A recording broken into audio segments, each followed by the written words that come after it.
چې لا هم توده جګړه روانه ده. ځه ځه ځه ځه آزاد دې ځه خو نه شوې څه لار دی ما هغه پاس دی بس الله خیر ګذار ویجاړی چې دی نو دا جوړېږي د دې دغه نه کېږي دا ملک نه دی خیر ته زموږ د ملک نه دی دا قرباني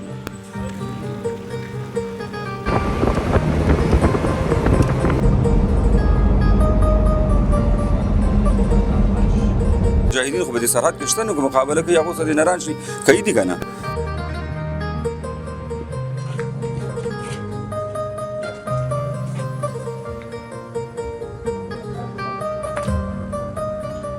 دغه چت چې لګېدل دغه باندې بیا پاسه به وخېږو ډېرې شیشې دي لږ صبر دغه کیسه به کومې خواته ولګېده سیند غاړې ته لګېدل ناړۍ خوړ ورکوي خوړ شامشیر خوړ هغې کې ولګېد دا هم یوه بله مرمۍ ګورئ دوستانو هغه ځای کې ولګېده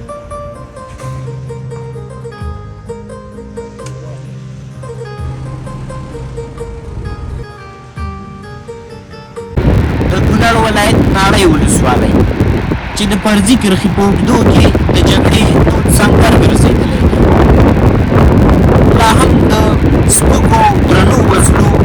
غږونه در غوږ کېږي درنو لیدونکو سلام ستړي مه شئ نن ناړۍ ولسوالۍ ته راغلي یو چېرته چې لا هم توده جګړه روانه ده خلک او ولسونه په ویره کې ځکه چې د پاکستاني لوري یوازې ملکي خلک ټارګېټ کېږي او په نښه کېږي په همدغه خاطر دغه زما تر شا چې کوم کلی وینئ او د ناړۍ ولسوالۍ څومره ولسونه دي له دې سیمو کډه شوي دي فقط د کور په سر یو سړی پاتې دی نن موږ په ډېره سختۍ دغه سیمې ته ځان راورسوو تر څو تاسې سره د ناړۍ ولسوالۍ جزیات شریک کړو د خپرونې تر پایه را سره مل پاتې شئ په ټوله کې خپرونه یو څه ډېره سخته ده ځکه له پاسه د پاکستاني رژیم لخوا مرمۍ را روانې دي او موږ د خپرونې ریکارډ ثبتوو نو دا به ډېره جالبه خپرونه وي تاسې را سره د خپرونې تر پایه مل پاتې شئ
درنو لیدونکو دا چې په نړۍ کې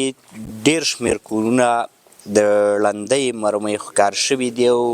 ویجاړ شوي دي. یو کور ته راغلو چې دی هم د مرمۍ ښکار شوی دی او تر ډېره ویجاړ شوی دی. د دغه کور څښتن مې تر څنګ ولاړ دی چې په اړه به یې د ټول معلومات را سره شریک کړي. لومړی کې خو کونړ ټي وي ته ستړي مه شئ.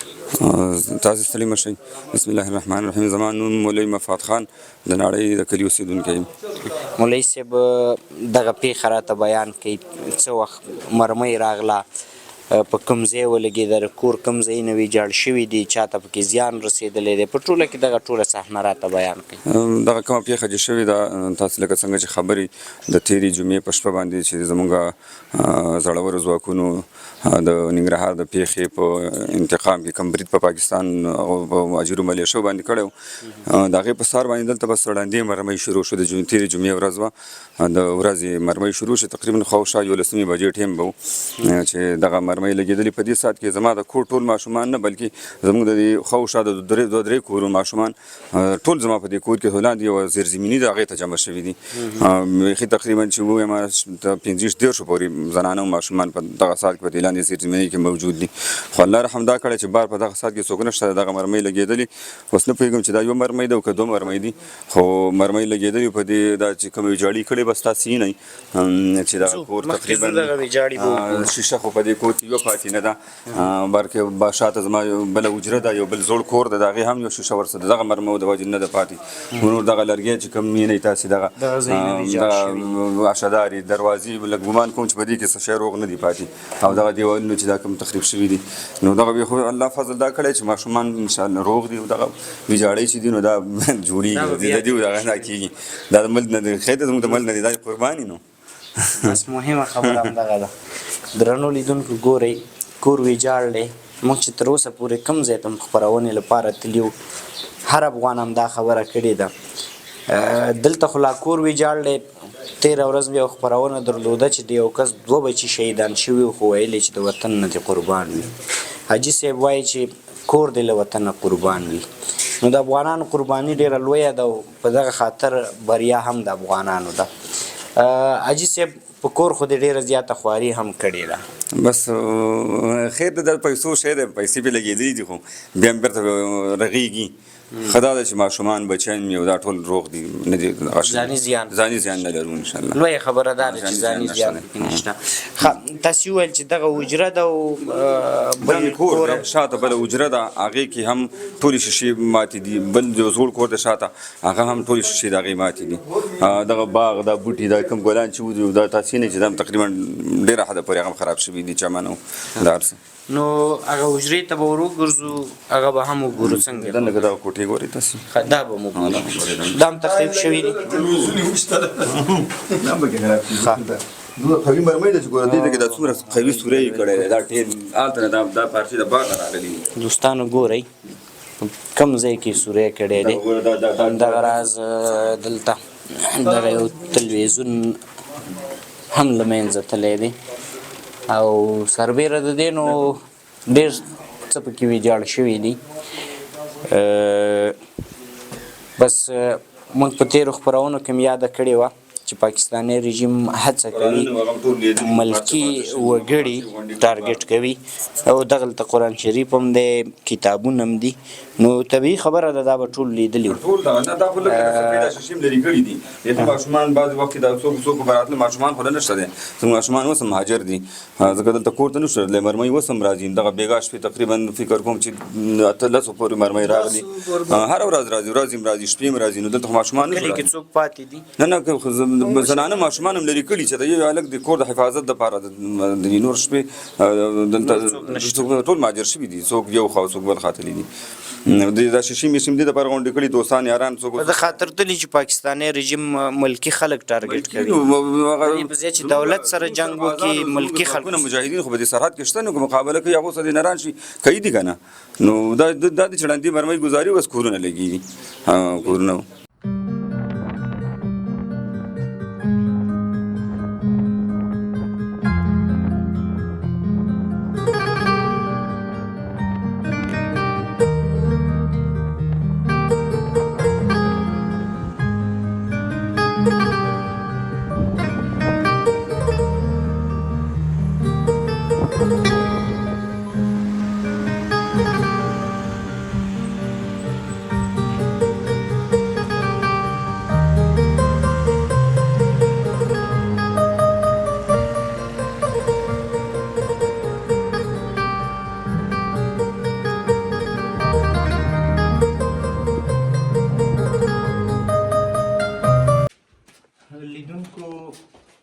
بل کور ته راغلو د دې حال له هغې بدتر دی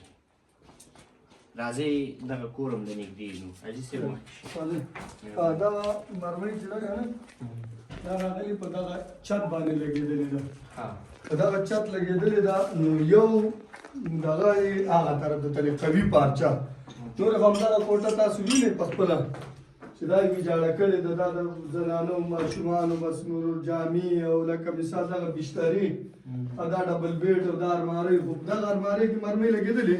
اخوا بلې کوټې ته وتلې ده دغه چت چې لګېدلی دغه باندې بیا پاسه به وخېږو ډېرې شیشې دي دا سولر شیشې دي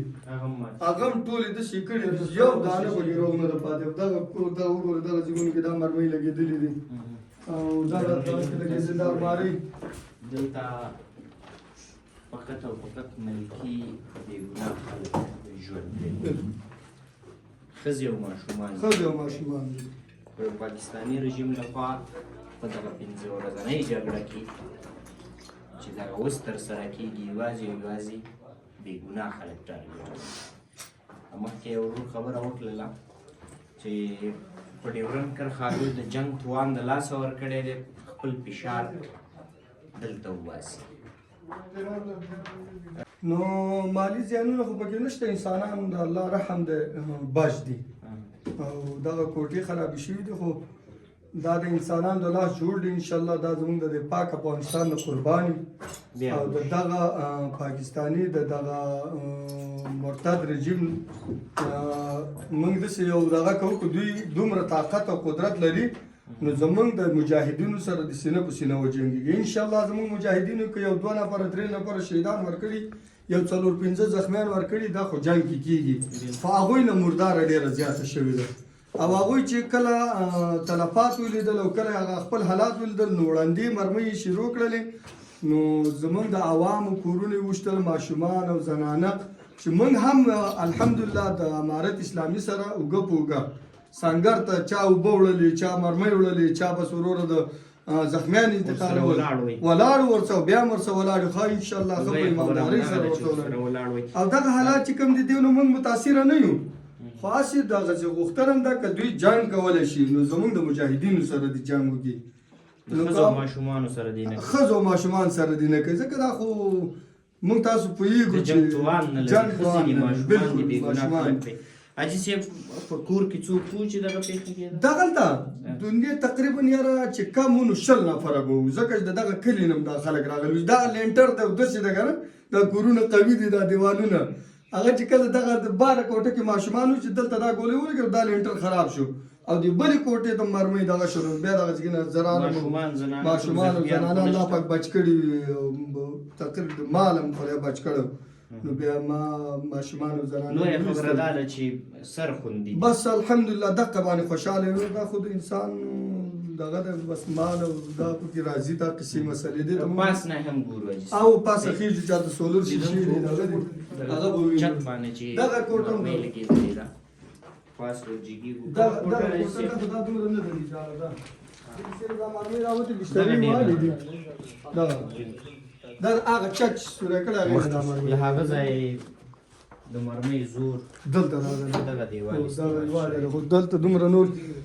دا کوټه دومره نه ده دغه کور هم تر ډېره تخریب شوی دی او ویجاړ شوی دی دغه کوټه تاسې ولیده چې تقریبا تر ډېره ویجاړ شوې ده پاس جګېږو پاس دغه کام ترسره کېږي دغه ګورې اوس مرمۍ راغله کومې خوا ته ولګېده سیند غاړې ته لګېدې ناړۍ خوړ ورته وایي خوړ شامشیر خوړ هغې کې ولګېده شمشیر خوړ شامشیر خوړ پاس نه پاس نه ښکار راځي سینه ولګېده سیند لګېدلی دی ځای ورکړی دی هغه شیشې تاسو وینئ دغه بالۍ باندې چې کومه مرمۍ لګېدلې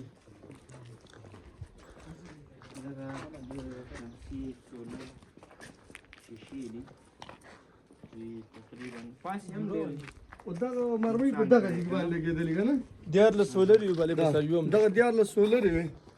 بس دغه حالات یې نه ختمې کړي دي که ګوره دغه یو سولر چې هغه ځمکه باندې پروت دا یو بیټري بس دغه باقي نور دومره بس شرون دغه د وګورئ کار نه ورکوي ختم شوي دي که نه په دغه ځای باندې مرمۍ لګېدلې او بس الحمدلله الله پاک انسانان تاسې ګورئ دا دی ژوندی حال دی موږ نن پنځمه ورځ ده چې په هره خپرونه کې درته کره معلومات او خبرونه وړاندې کوو چې دلته دا خلک د نظامي یا د مجاهدینو نه په ډېره لرې لګېده بلکل اندې پخوا او شا سیمو کې زما په فکر سره کومه پوسټ هم نه لیدل کېږي چې مجاهدین دې پکې اوسي مګر ډېر لرې دا عام خلک او بې ګناه خلک ټارګېټ کېږي د نړۍ نورو سیمو ته هم ورګرځو ملتیا راسره وکړئ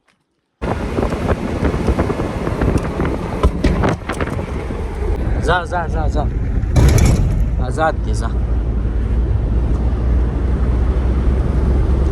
خو نه شوې څه لار دی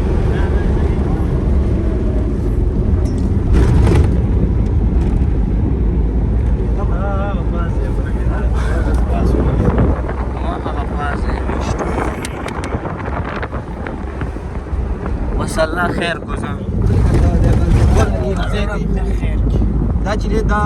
ګورئ دوستانو مرمۍ را روانه شوه خدای پوهېږي چې په کوم ځای اوس لګي بیا هېڅوک دلته نه پوهېږي چې زه ولاړ یم لګي بل ځای باندې لګي ړندو غرګی دی را روان دی اخواته کومه سیمه کې ولګېده دا هم یوه بله مرمۍ ګورئ دوستانو هغه ځای کې ولګېده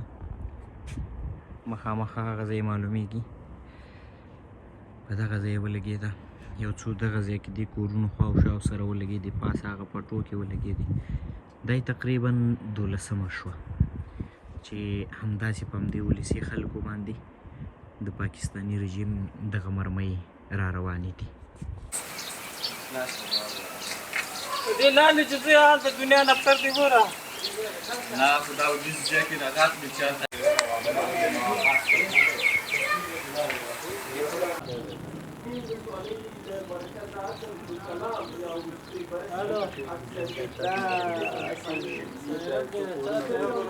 هغه د سردار د ډیره کې یم ته خبریالان راغلي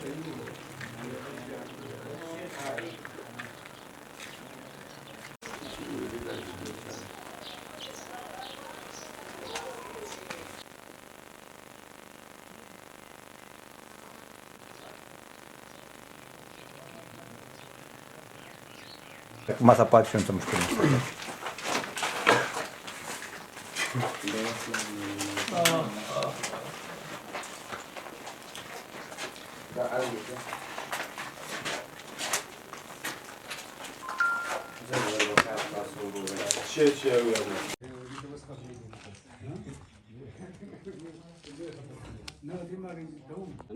نشته مرمۍ ډېرې شو زه چې راغلم په دې خلا تاو شوم دغه ځای کې ومه چې بس دلته مرمۍ ولګېده دلته چې راغلم یو پیشو مې اخته شوي او بیزه م وه بیا څوک نه وو ما بس دغه کې خو دلته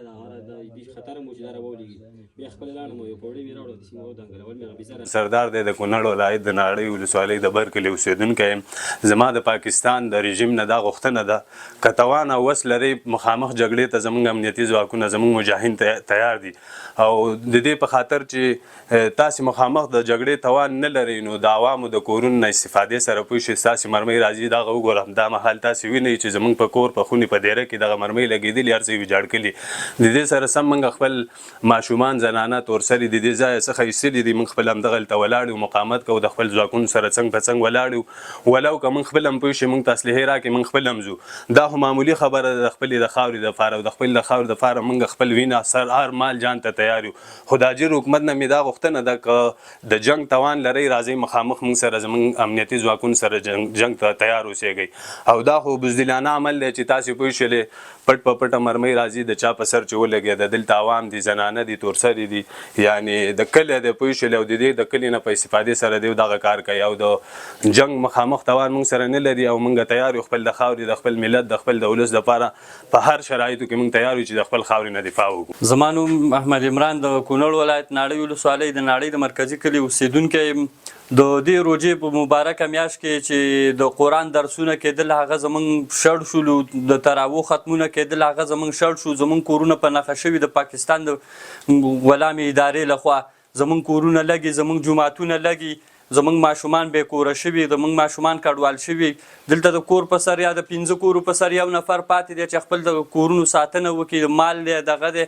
هغو ساتنه وکړي زمونږ د مؤسساتو څخه زمونږ د بهرنیو دغو څخه دا هیله ده چې موږ ته عاجل مرستې وکړي دلته ډېر مشکلات دي او زمونږ ماشومان ټول کډوال شوي څه په ولایت کې څه په یو ځای بل ځای باندې کډوال بیخي دغه پراته دي دلته نه هم زمونږ اکمالات شوه ته وړل نه کېږي او هلته هم موږ ټول ماشومان ټول خلک ډېر په بد وضعیت سره مخ دي بسم الله الرحمن الرحیم تاسو ته بهتره معلومه ده هغه څو ورځې مخکې د امارت اسلامي مجاهدینو ترمنځ او د پاکستاني رژیم ترمنځ په ناړۍ ولسوالۍ د کالام سیمه کې یا ناړۍ ولسوالۍ عمومي سطحه دغه فرضي کرښه باندې نښته رامنځته شوې ده په دغه نښتو کې زموږ ناړۍ ولسوالۍ مربوطه سیمو ته مربوطه اوسېدونکو ته تقریبا داسې وایي چې 6 کسان موږ ملکي زخمیان لرو او 9 کسان شهیدان لرو او د 22 مکاتب او مساجدو او مدرسو په شمول باندې 300 کورونه ویجاړ شوي دي او 4,000 کورونو پورې مطلب دا چې دا تخریب شوي دي خلک کډوال شوي دي دغه زیان او نقصان د پاکستاني رژیم د خوا نه زموږ ناړۍ ولسوالۍ ملکي خلکو ته اوښتی دی